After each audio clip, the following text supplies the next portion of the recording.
SBY dan bau amis kubangan hipokritisme politik. Ditulis oleh Argo dari siwar.com. Setelah berlalu 1,5 tahun lebih pandemi COVID-19 melanda negeri ini, baru sekarang mantan Presiden Republik Indonesia ini berdoa dengan sangat khusyuk seraya gigih berikhtiar. Dalam kehusukannya yang hening, beliau memohon kemurahan hati Allah yang Maha Pemurah untuk menyelamatkan bangsa Indonesia dari pandemi COVID-19.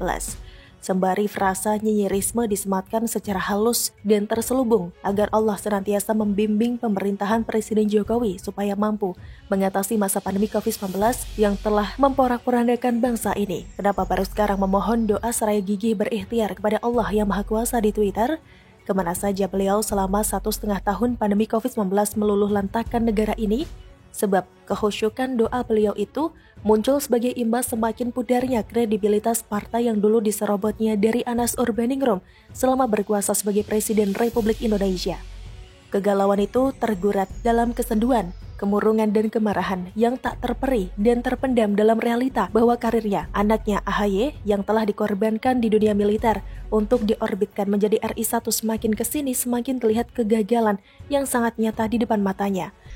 Harapan ingin menyundul putra mahkotanya itu menjadi Presiden Republik Indonesia pada pemilu 2024 pun tinggal kenangan dalam kesendirian yang hampa dan mimpi buruk yang tak bertepi. Realita era milenial di mana mayoritas masyarakat kaum muda sudah dapat menilai kredibilitas partai yang hanya mengusung falsafah dinasti Cikeas dan Trah Yudhoyono itu sangat menusuk dan mencabik-cabik kalbunya.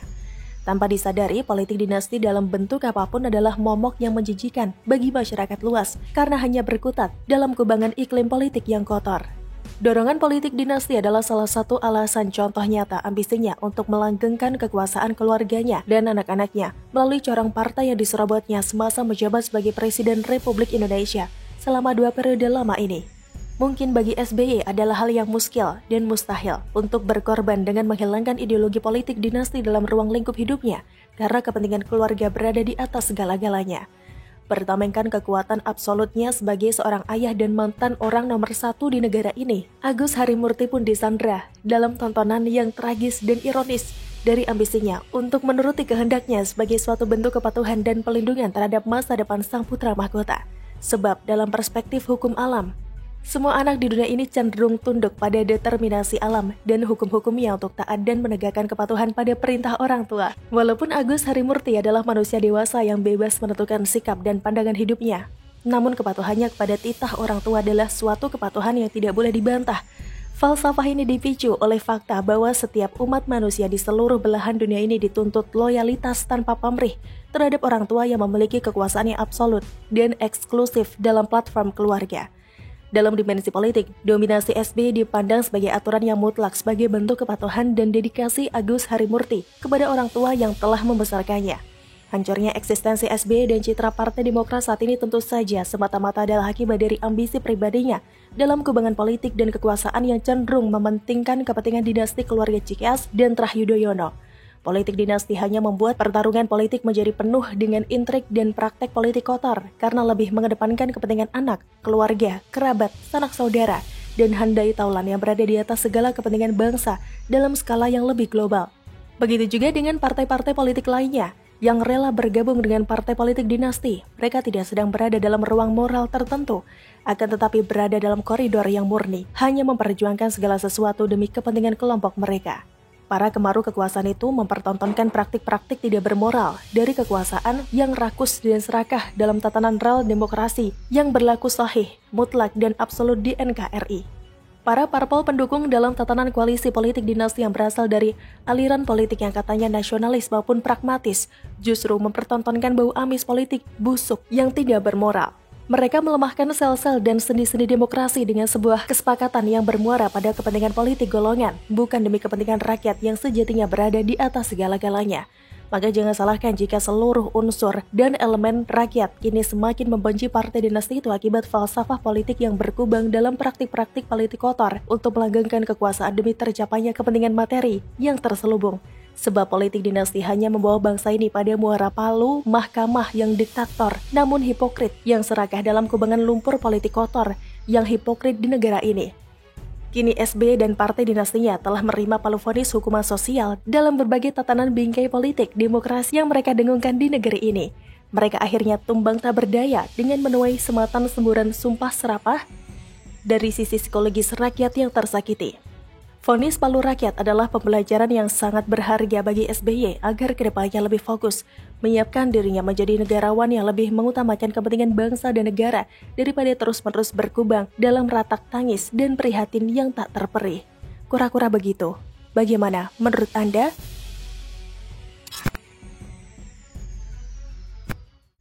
Sering ditipu hoax, kok bisa jadi presiden? 10 tahun pula. Amit-amit. Ditulis oleh Argo dari siwar.com. Saat SBY dulu menjabat sebagai presiden selama 2 periode berturut-turut, Presiden SBY pernah kena tipu berkali-kali gegara hoax. Pertama, pada tahun 2008, yang silam tersiarlah berita di jagat maya bahwa ada sebuah penemuan yang spektakuler. Penemuan tersebut adalah penemuan air yang bisa dijadikan bensin dan dinamakan Blue Energy. Sang penemu Blue Energy ini bernama Djoko Suprapto. Kepincut dengan penemuan yang bisa mengharumkan nama Indonesia di mata dunia, maka Presiden SBY pun memanggil Djoko Suprapto untuk menghadapnya guna mempresentasikan temuannya itu. Maka datanglah Djoko Suprapto menghadap Presiden SBY. Ia lalu mempresentasikan penemuannya yang bisa merubah air menjadi bensin itu dengan terstruktur, rapih dan sistematis. Setelah mendengar paparan yang mantap dari si Djoko Suprapto itu, maka dikucurkanlah anggaran negara sebesar 10 miliar rupiah untuk segera melakukan penelitian dan pengembangan temuan Blue Energy itu. Tak tanggung-tanggung, SBY juga memerintahkan untuk membangun pabrik Blue Energy tersebut. Lokasinya hanya berjarak sekitar 2 km dari kediaman SBY di Cikeas. Namun apa yang terjadi? Boro-boro air dirubah menjadi bensin seperti di zaman Yesus yang melakukan mukjizat merubah air menjadi anggur dalam suatu pesta pernikahan. Yang terjadi justru sebaliknya. Sang penipu Djoko Suprapto itu kabur dan menghilang. SBY pun melongo. Hasratnya untuk menjadikan Indonesia sebagai negara pertama di dunia yang mampu mengubah air menjadi bensin pun hilang lenyap dihembus angin malam Cikeas yang mencekam. Apes memang, tapi ya begitulah kura-kura kualitas mantan yang pernah dimiliki Indonesia dulu itu. Kedua, setiap manusia di dunia ini pasti akan menjadikan pengalaman pahit di masa lalu menjadi pelajaran di kemudian hari. Namun entah mengapa, ini tidak berlaku bagi SBY. Lagi-lagi SBY kena tipu dengan hoax yang lebih parah dari hoax sebelumnya. Hoax itu dihembuskan oleh si raja kondom bergerigi, Andi Arief. Andi Arief membisiki SBY bahwa ada satu gunung yang bernama situs Gunung Padang. Gunung tersebut dikabarkan memiliki kandungan emas yang tersimpan di kuil peninggalan peradaban Tatar Sunda kira-kira sekitar 10.900 tahun yang lalu. Maka dengan semangat yang menggebu-gebu, SBY memerintahkan untuk meledakkan gunung yang tidak tahu menahu ada apakah gerangan kok tiba-tiba dirinya dibom. Hasilnya bisa ditebak, alih-alih menemukan emas jutaan ton di dalam perut situs Gunung Padang yang apes itu, yang ada justru serpihan batu dan pasir gunung yang porak-poranda hancur berantakan berhamburan kesana kemari akibat dihajar ledakan bom yang maha dahsyat. Namun, karena ini menyangkut persoalan emas, SBY masih merasa belum puas. SBY lalu membentuk tim peneliti dan menugaskan mereka untuk menggali perut bumi di bawah gunung yang telah hancur porak-poranda akibat dihajar ledakan bom itu. Hasilnya pun lagi-lagi nihil, tidak satupun kandungan emas yang ditemukan di perut bumi situs Gunung Padang yang gelap gulita. Gunung Padang ternyata hanyalah gunung biasa seperti gunung-gunung lainnya. Namun akibat termakan hoax soal emas, SBY pun menghambur-hamburkan uang negara lantaran kena tipu mentah-mentah dari si raja kondom bergerigi Andi Arief itu. Ketiga, 2 hoax di atas tidak membuat SBY jera. Lagi-lagi SBY termakan hoax lainnya, yaitu hoax soal padi Supertoy yang katanya bisa menghasilkan 15 ton per hektar dari hasil panen normal yang hanya 3-4 ton per hektar. Lantaran termakan hoax, akibatnya fatal. SBY memerintahkan para petani harus menanamkan padi Supertoy itu. Namun, apalah cur, setelah padi Supertoy itu dipanen, justru hasilnya di bawah hasil normal yang 3-4 ton per hektar itu.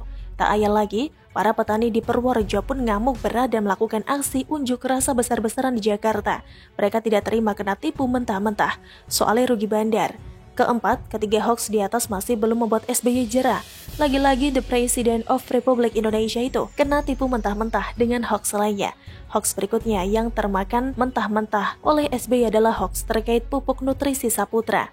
Tersiar kabar yang santer bahwa pupuk tersebut yang ditemukan oleh Umar Hasan Saputra itu mampu menyuburkan tanah sehingga bisa menghasilkan panen yang melimpah ruah dibandingkan menggunakan pupuk jenis biasa. SBY pun terpukau. SBY lalu mengundang si Umar Hasan Saputra itu untuk melakukan paparan presentasinya di hadapan para menteri dan jajaran gubernur lainnya. Setelah mendengarkan paparan Umar Hasan Saputra yang mantap surantap itu, SBY lalu memerintahkan semua petani untuk menggunakan pupuk nutrisi Saputra. Namun, untungnya Badan Litbang Pertanian jeli dan merasa curiga. Mereka lalu melakukan sejumlah penelitian dan uji coba terkait pupuk nutrisi Saputra itu. Hasilnya bisa ditebak. Ternyata pupuk nutrisi Saputra itu justru merusak tanaman karena hanya mengandung satu unsur saja dari 26 unsur yang wajib ada dalam pupuk. Lagi-lagi SBY kena tipu gegara hoax untuk yang kesekian kalinya. Tapi ya begitulah kura-kura kualitas si mantan. Sering kena tipu hoax, kok bisa ya jadi presiden? 10 tahun pula, amit-amit. Kura-kura begitu, bagaimana menurut Anda?